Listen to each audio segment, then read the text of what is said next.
పెళ్ళైనా పండగైనా వేడుక ఏదైనా పట్టు చీరల ప్రత్యేక వేదిక వారాహి సిల్క్స్.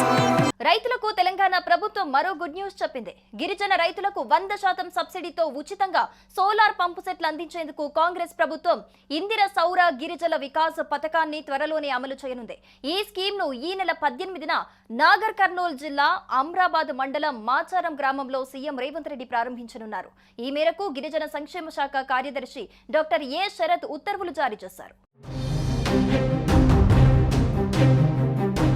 రాష్ట్ర వ్యాప్తంగా పోడు పట్టాలు పొందిన 2.10 లక్షల మంది రైతుల కోసం ఇందిరా సౌర గిరిజన వికాసం పథకం అమలు చేయాలని తెలంగాణ ప్రభుత్వం భావిస్తోంది.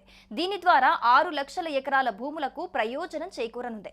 ఈ నెల 18న అచ్చంపేట నియోజకవర్గంలోని అమ్రాబాద్ మండలంలో సీఎం రేవంత్ రెడ్డి ఈ పథకాన్ని ప్రారంభించనున్నారు. పోడు భూముల్లో సేద్యం చేస్తున్న రైతులందరికీ రానున్న 5 ఏళ్లలో సోలార్ పంపు సెట్ల ద్వారా నీటి వసతి కల్పించాలని ప్రభుత్వం లక్ష్యంగా పెట్టుకుంది.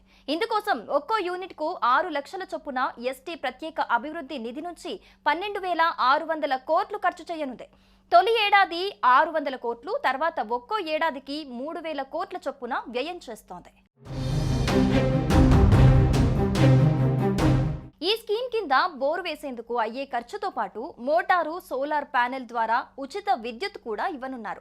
గిరిజన ప్రాంతాల్లోని భూములను సాగు యోగ్యంగా మార్చి గిరిజన రైతు కుటుంబాల ఆదాయం రెట్టింపు చేయటమే లక్ష్యంగా ఈ స్కీమ్ ను ప్రభుత్వం అమలు చేయనుంది. 2.5 ఎకరాలు లేదా 1 హెక్టార్ కంటే ఎక్కువ భూమి ఉన్న గిరిజన రైతులకు 1 యూనిట్ ను అందజేస్తారు.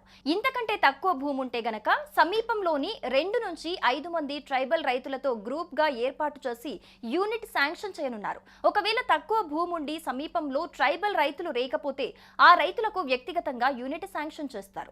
అలాగే ఉపాధి హామీ స్కీమ్ కింద భూమిని అభివృద్ధి చేయటం, బోరు వేసేందుకు సర్వే, బోరు బావుల తవ్వకం, 5 HP లేదా 7.5 HP సోలార్ పంపు సెట్లు, సోలార్ ప్యానెళ్ల ఏర్పాటు ద్వారా సాగునీటి సౌకర్యం కల్పించటం, వ్యవసాయ శాఖ ద్వారా విత్తనాలు, యంత్రాలు, హార్టికల్చర్ శాఖ ద్వారా డ్రిప్ సౌకర్యం, స్ప్రింక్లర్ ఏర్పాటు చేయటం వంటి చర్యలు చేపట్టాలని ప్రభుత్వం నిర్ణయించింది. ఇక మండలాల వారీగా మే 25 లోపు అర్హులైన రైతులను గుర్తించనున్నారు అధికారులు. జూన్ 10 వరకు క్షేత్రస్థాయిలో పరిశీలన జరగనుంది. జిల్లా స్థాయిలో మే 30 నాటికి సర్వే పూర్తి కానుంది. జూన్ 25 నాటికి ఎంపిక చేసిన ప్రాంతాల్లో పనులు మొదలు కావాలి.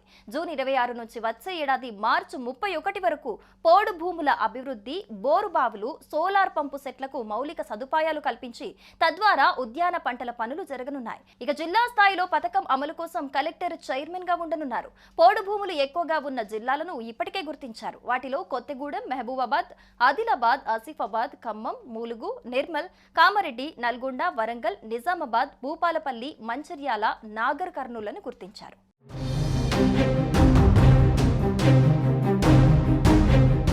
సుమన్ టీవీలో మీ పర్సనల్ అండ్ బిజినెస్ ప్రమోషన్స్ కోసం కింది నెంబర్కి కాంటాక్ట్ చేయండి.